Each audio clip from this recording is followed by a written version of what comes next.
पुस्तक का नाम जगत गुरु शंकराचार्य पंडित श्रीराम शर्मा आचार्य जी द्वारा लिखित पुस्तक का हम स्वाध्याय कर रहे हैं। ऑडियो 2 साधना के लिए प्रस्थान।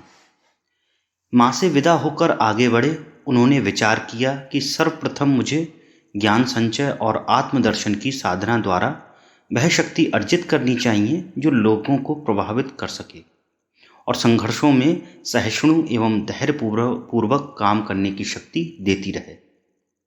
इसके लिए किसी योग्य मार्गदर्शक की तलाश करनी चाहिए। आत्मशक्तियों को प्रबुद्ध किए बिना राष्ट्र की विशाल आध्यात्मिक मान्यताओं को व्यवस्थित करना संभव न होगा। शंकर के घर छोड़ देने का समाचार सारे केरल राज्य में हवा की तरह फैल गया। राज नरेश राजशेखर को उनकी बौद्धिक प्रतिभा का पता पहले ही चल चुका था। वे स्वयं आकर शंकराचार्य से मिले और उन्हें राज पंडित नियुक्त करने का प्रस्ताव किया।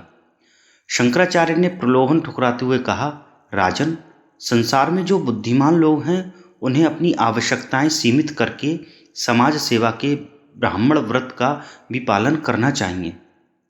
विद्या, ज्ञान, सदाचार, न्याय, नैतिकता तथा धर्मनिष्ठा से सामाजिक जीवन ओतप्रोत रहे। स्वार्थ, कलह, कुटिलता, कुविचार से लोग बचे रहें। यह उत्तरदायित्व तो राजा का नहीं, उन व्यक्तियों का है जो प्रबुद्ध हैं, जिन्हें सांसारिक परिस्थितियों और विश्व वैचित्र्य का यथेष्ट ज्ञान हो। उन्हें समाज का नैतिक मार्गदर्शन करना चाहिए। जिन राज्यों में, देशों में, समाजों में यह परंपरा चलती रहती है, राजन, उस देश और समाज के लोग परस्पर एक दूसरे की उन्नति करते हुए अपने मनुष्य जीवन का लक्ष्य पूरा कर लेते हैं। उन्होंने आगे कहा, राजन, अपने देश की तो सारी प्रगति ही इस व्यवस्था पर ठहरी है। वैश्य का कर्तव्य है कि वह उपार्जन का एक अंश लोक कल्याण के लिए निकालता रहे। जिनके पास धन है उन्हें उसे अपना ही ना मानना चाहिए। जिस समाज से खिंचकर पैसा उनके पास गया है, यदि वह उसकी भलाई में काम नहीं आता तो पैसे वाले बेईमानी करते हैं। शिक्षा संवर्धन के लिए पुस्तकालयों, विद्यादान करने वाली पाठशालाओं, मंदिरों, गौशालाओं आदि की सुरक्षा और प्रबंध के लिए उनको अपनी आय का एक अंश निकालते रहना चाहिए। क्षत्रिय शारीरिक शक्ति, शौर्य और संगठन से राष्ट्र का बाह्य और आंतरिक आक्रमणों से रक्षा करें। बदमाशों को दंड देना, सत्पुरुषों की रक्षा करना, यह राज कर्तव्य है। राजाओं और क्षत्रियों को दुर्व्यसन, भोग, अत्याचार, उत्पीड़न से शक्ति प्रदर्शन नहीं, प्रजा पालन और दुष्टों से शक्ति पूर्वक समाज की रक्षा करनी चाहिए। किंतु ब्राह्मण का कर्तव्य इन सबसे सर्वोपरि है। वह समाज की आत्मिक, धार्मिक और सांस्कृतिक मान्यताओं, सत परंपराओं को जीवित और जागृत रखता है। भूले भटके, अज्ञानी, दलित, पथभ्रष्ट लोग हैं, उन्हें राह पर लाने और सामान्य लोगों का आध्यात्मिक मार्गदर्शन ब्राह्मणों का कार्य है। यह कार्य जहाँ होता रहता है वहाँ के लोग खुशहाल और संपन्न होते हैं। यह सारी जिम्मेदारियाँ तो ब्राह्मणों की ही होती हैं। ब्राह्मण निर्लोभ और निष्काम भाव से जब तक इस देश की सेवा करते रहे हैं, तब तक देश विद्या, बल, ज्ञान, गुण और धन संपत्ति से पूर्ण सुखी रहा। आज प्रबुद्ध व्यक्ति भी अपने स्वार्थों, विलास, सामग्रियों के संचय में ज्ञान साधन से पथभ्रष्ट हो रहे हैं। राजन, उनका प्रमाद सारे देश में देख रहे हैं। मैं सारे देश को अपना घर, अपना कार्य क्षेत्र मानता हूँ, इसलिए आपका प्रस्ताव स्वीकार करने में असमर्थ हूँ। मुझे अपनी सुविधा की अपेक्षा देश के आध्यात्मिक उत्थान का ज़्यादा ध्यान है। यही बात है तो आप जिस देवालय में रहना चाहें वहाँ आपके लिए समुचित व्यवस्था करा दूँ, अथवा किसी विशेष स्थान पर ही सुविधा हो तो वहाँ आपके निवास आदि का प्रबंध करा दें, राजा ने अभ्यर्थना की। श्री शंकराचार्य ने उसी दृढ़ता किंतु विनीत और अविचलित भाव से कहा, महाराज, आज मेरी सुविधा का सवाल नहीं, मुख्य प्रश्न सारे राष्ट्र की अध्यात्म सामाजिक व्यवस्थाओं में सुधार का है। सर्वत्र धर्मांडवर, नास्तिकता, अंधविश्वास, मूढ़ प्रथाएं प्रचलित हैं। जनजीवन गर्हित हो रहा है। मैं एक स्थान पर बैठा नहीं रह सकता। मैं सारे भारतवर्ष को एक सांस्कृतिक सूत्र, एक सी वैदिक मान्यताओं में बांधने का रचनात्मक प्रयास करूंगा। उसके लिए मुझे सर्वत्र भ्रमण करना चाहिए, ज्ञान ज्योति की पिपासुओं को तृप्त करना चाहिए। साधना और विद्याध्ययन। राजा ने अपना प्रस्ताव वापस ले लिया। शंकराचार्य सादर विदा हुए। नर्मदा तट पर स्वामी गोविंद भगवत्पाद का आश्रम था। वहां रहकर और भगवान भगवत्पाद से दीक्षा लेकर शंकराचार्य ने वेद शास्त्रों का गहन अध्ययन कर अपने ज्ञान को परिपक्व किया। उतनी ही उन्होंने साधना भी की, जिससे उनकी आत्मशक्तियां विकसित और प्रखर प्रकीर्ण हो उठी। शिष्यों की श्रद्धा, लगन, तत्परता, अनुशासन और सेवा भावना के अनुरूप ही गुरुजनों का स्नेह आशीर्वाद मिला करता है।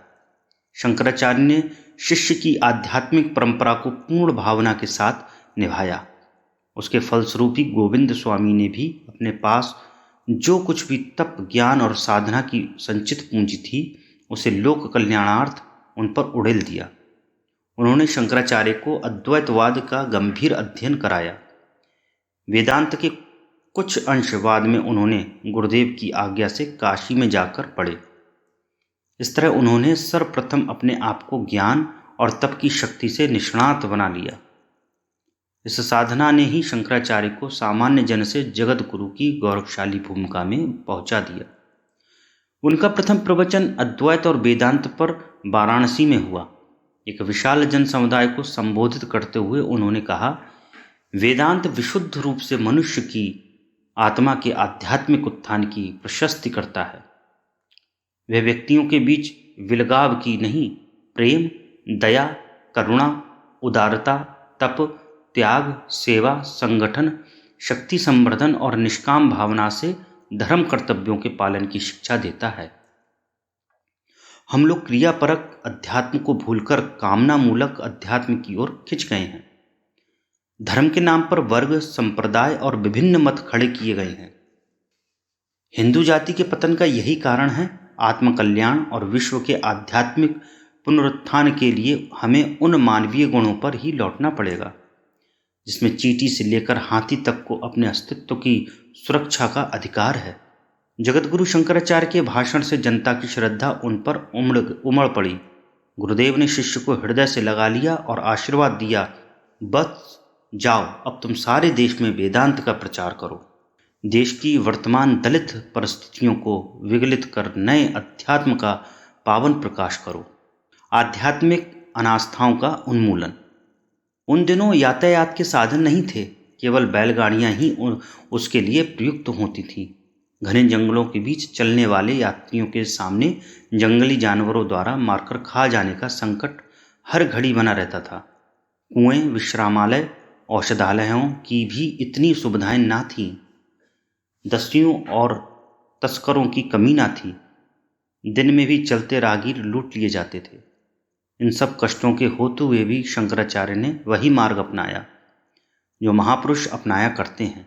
उन्हें अपने धर्म, कर्तव्य, उत्तरदायित्व एवं पूर्वजों के ज्ञान गौरव का इतना आत्माभिमान था कि उन्होंने अनेक संकटों को भी तृणव्रत माना। सच तो यह है कि कठिनाइयां ही सच्चे सेवाभावी पुरुषों की कसौटी है। जो कष्ट नहीं सह सकता, कठिनाइयों में भी धैर्य और आत्मसंतोष पूर्वक अपने ध्येय में नहीं जुटा रह सकता, वह सच्चा सेवाभावी और आदर्श प्रेमी नहीं हो सकता। व्यक्तित्व तो संघर्षों में निखरता है। शंकराचार्य ही तो क्या, राम, कृष्ण, बुद्ध जैसे अवतारी पुरुष भी कठिनाइयों से अछूते नहीं हो सके। हर धर्म प्रेमी और समाज सेवी ने उत्पीड़न सहे हैं। शंकराचार्य उससे कैसे बच पाते? उन्होंने अनेक संकट सहते हुए धर्म प्रचार का कार्य शुरू किया। पैदल चलते थे, कभी भोजन ही नसीब नहीं होता था तो कभी दिन दिन भर प्यासे रह जाते थे। पहाड़ थकाकर चकनाचूर कर देते। पथ की लावा सी तपती धूप से पैरों में छाले पड़ जाते। भगंदर का फोड़ा था, फिर भी जगत गुरु शंकराचार्य सब सहन करते हुए वेदांत का, धर्म के यथार्थ स्वरूप का प्रचार प्रसार करते रहे। एक बार तो उन्हें एक ईर्ष्यालु प्रतिद्वंदी ने विष दे दिया। कई बार उन पर मर्मांतक प्रहार किए गए, फिर भी वज्रांगी हनुमान की तरह सारे के सारे आघात दुर्बल शरीर पर सहन करते हुए वे परिभ्रमण ही करते रहे। गांधार, कंबोज, काश्मीर, तक्षशिला, बंगाल, बिहार, राजगृह, नालंदा, गया, कामरूप, नेपाल, उत्तर गुजरात, काठियावाड़, मध्य प्रदेश, दक्षिण भारत, देश का कोई भी कोना ऐसा ना बचा था जिस जगह उन्होंने शुद्ध अध्यात्म का संदेश ना पहुंचाया हो। संगठन और सांस्कृतिक एकता के प्रयास। सारे देश का विस्तृत भ्रमण करने के साथ साथ शंकराचार्य ने सारे प्रांतों की विभिन्न परिस्थितियों का भी गहन अध्ययन किया। उन्होंने अनुभव किया कि देश में व्यापक स्तर पर फैले धार्मिक भ्रष्टाचार एकाकी प्रयत्नों से दूर किए जाने संभव नहीं है। जहाँ भी लोगों ने उनके प्रवचन सुने और धर्म के नए स्वरूप की झांकी पाई, वहाँ लोगों ने अपनी मनोवृत्तियों भी बदली, पर प्रतिक्रियावादी तत्व भी उग्र हो उठे। कई धर्माचार्यों एवं पाखंडियों ने तो उन्हें मरवा डालने तक के षड्यंत्र किए। शंकराचार्य के प्रस्थान कर जाने के बाद प्रतिक्रियावादी लोग अपना कुचक्र रचते और लोगों को विभ्रमित करते। शंकराचार्य ने अनुभव किया ऐसा ना हो, इस तरह सारे देश में धर्म के प्रति थोड़ी रही सही आस्थाएं भी समाप्त हो जाएं। इसलिए उन्होंने संगठित प्रयत्नों और सामूहिक रचनात्मक कार्यों की तीव्र आवश्यकता अनुभव की। उन्होंने दूसरे बार का भ्रमण संगठन की दृष्टि से किया। जिस समय वे प्रयाग में थे, एक दिन इन्हीं विचारों में डूबे हुए एक तरफ चले जा रहे थे कि सामने से आ रहे चांडाल ने उन्हें छू लिया। शंकराचार्य ब्राह्मण कुल में जन्मे थे और छुआछूत की परंपरागत परिस्थितियों में पले थे। धर्म प्रचार करने और लोगों के कल्याण की बातें करने पर भी वे पुराने संस्कार क्रियाशील थे। उन्हें अछूत के स्पर्श से बड़ा क्रोध आया, उसे वहीं फटकारने लगे तो उस चांडाल ने हंसकर कहा, साधु प्रवर, आप तो कहते हैं वह ब्रह्म ही सर्वभूत प्राणियों में समाया हुआ है। वह अलग अलग रूपों में क्रियाशील होने पर भी एक है। उसके गुण, कर्म और स्वभाव में अंतर नहीं आता, फिर भी आप मनुष्य मनुष्य में भेद करते हैं, छूत अछूत मानते हैं। क्या यही आपका धर्म है? शंकराचार्य ने चांडाल की बातों पर ध्यान से विचार किया तो उन्हें अपनी भूल मालूम हुई। उन्होंने उससे क्षमा मांगी। जगतगुरु को इस दिन व्यावहारिक अद्वैत का बोध हुआ। मनीषा पंचकर्म इस घटना के बाद ही लिखा, जिसमें उन्होंने ब्रह्म के विराट स्वरूप का दिग्दर्शन कराया है और लिखा है, ये विराट विश्व ही परमात्मा का स्वरूप है। वही संपूर्ण जीवधारियों, वृक्ष, वनस्पति, जल, थल में भावना रूप से विद्यमान है। उसी की चेतना वायु में प्राण बनकर इधर से उधर घूमती है, अग्नि में दाहकता बनकर चलाती है, जल में विद्युत बनकर प्रकाश और जीवन देती है। अनंत ग्रह नक्षत्रों और लोक लोकांतरों में वही चेतना सर्वत्र व्याप्त, सत और चेतनशील है। उस निराकार विराट ब्रह्म का ध्यान करने में मनुष्य की अंतर्वृत्तियां विकसित होती हैं और विशाल बनती हैं। उसी ब्रह्म की ज्ञान आराधना करने से मनुष्य के कष्ट दूर होते हैं और जीवन लक्ष्य की पूर्ति होती। शरीर माध्यम खलु धर्म साधनम। प्रयाग भी उस समय नास्तिकता और अत्याचार के अभाव से अछूता न रह पाया था। सैटिराज का पुत्र रत्नभद्र भी उसमें फंसकर चारित्रिक दुर्बलता के कारण अपना स्वास्थ्य गवा बैठा था। असंयमित जीवन ने उसके शरीर का सारा तेज और सत्व भी पी लिया था। निर्बल शरीर कष्टों का घर होता है और दुश्चरित्रता पतन और अशांति का कारण। रत्नभद्र इन सब बातों से इतना क्षुब्ध हो चुका था कि उसने आत्महत्या करने की योजना बना डाली। संयोगवश शंकराचार्य की उससे भेंट हो गई। शंकराचार्य भगवान ने इसके लिए उसे बहुत धिक्कारा। उन्होंने कहा, यह शरीर आत्मा का वाहन है। पूर्ण आनंद की प्राप्ति के लिए इस शरीर में जीवात्मा का अवतरण हुआ है। जो लोग बुद्धि और विवेक द्वारा इस शरीर की शक्तियों का उपयोग करते हैं, वे लौकिक धर्म, अर्थ और कामनाओं की पूर्ति करते हुए भी मोक्ष प्राप्त कर लेते हैं। अर्थात ये शरीरी निवृत्ति का माध्यम भी है। अब तक जो बुराइयां हुई, रत्नभद्र, उन्हें दूर करो, संयमित जीवन बिताओ, स्वास्थ्य और समर्थता बढ़ाओ। मनोनिग्रह से यह संभव है। अभी तक विषयों में आसक्त रहे हो, अब मनुष्य जीवन का सदुपयोग करना सीखो। उसमें लिप्त ना होकर जिस दिन जीवन को एक कुशल नाट्यकार की तरह खोलोगे, उस दिन तुम्हारे आनंद का पारावार न रहेगा। शोकग्रस्त रत्नभद्र ने शरीर की उपयोगिता और मनुष्य जीवन का उद्देश्य समझा। उस दिन से वह शंकराचार्य का शिष्य बन गया और अपना शेष जीवन लोक कल्याण में लगाया। सरस्वती मंदिर का उद्धार। वेदांत और धर्माचरण का प्रयास करते हुए जगत गुरु शंकराचार्य काश्मीर की ओर चल पड़े। उनके प्रशिक्षण का उद्देश्य मनुष्य को हृदय, बुद्धि और आत्मा से सच्चा मनुष्य बनाना था। भक्ति का उन्होंने खंडन नहीं किया, पर उन्होंने कर्म से पलायन करने वाले गृह त्यागी बौद्धों की तीव्र भर्त्सना की। ठीक है, यदि मन की उच्छृंखल प्रवृत्तियों को वशवर्ती न बनाया जा सके तो मनुष्य घर ही क्या जंगल में भी कुकर्म कर सकता है। भिक्षु उसके जीवित प्रमाण थे। वासना, मोह, आचरण, भ्रष्टता के द्वारा मानसिक अशांति के कारण बुद्ध ने गृह परित्याग किया था। वे इंद्रियजयी थे, पर यह बात उनके शिष्यों में न आ पाई, इसलिए उन्होंने बौद्ध विहारों को घृणित वासनालयों में परिवर्तित कर दिया। शंकराचार्य ने ज्ञान की महत्ता प्रतिपादित की और कहा कि यह ज्ञान ही मनुष्य की जीवात्मा को पवित्र करेगा। भक्ति और कर्म में समन्वय के लिए ज्ञान आवश्यक है। ज्ञान से बंधन मुक्ति मिलती है। ज्ञान ही वर्तमान जीवन को क्लेश और कष्टों से बचाने में समर्थ होता है। वे कहा करते थे, मनुष्य परमात्मा का ज्येष्ठ पुत्र है। उसको परमात्मा ने विचार, वाणी, ज्ञान, बुद्धि, संकल्प, सुनने, देखने, बातचीत करने के ऐसे सर्वांगपूर्ण साधन दिए जिनका समुचित सदुपयोग करके मनुष्य अपने आप ब्राह्मी स्थिति तक पहुंच सकता है। मनुष्य पाप कामना और वासना की अनियंत्रित मर्यादाओं के कारण लक्ष्य भ्रष्ट हुआ और मनुष्य जीवन जैसे ईश्वरीय उपहार को उसने नारकीय यंत्रणापूर्ण बना डाला। उसे दुष्कर्मों से ऊपर उठकर अपनी आत्मा का विकास करना चाहिए।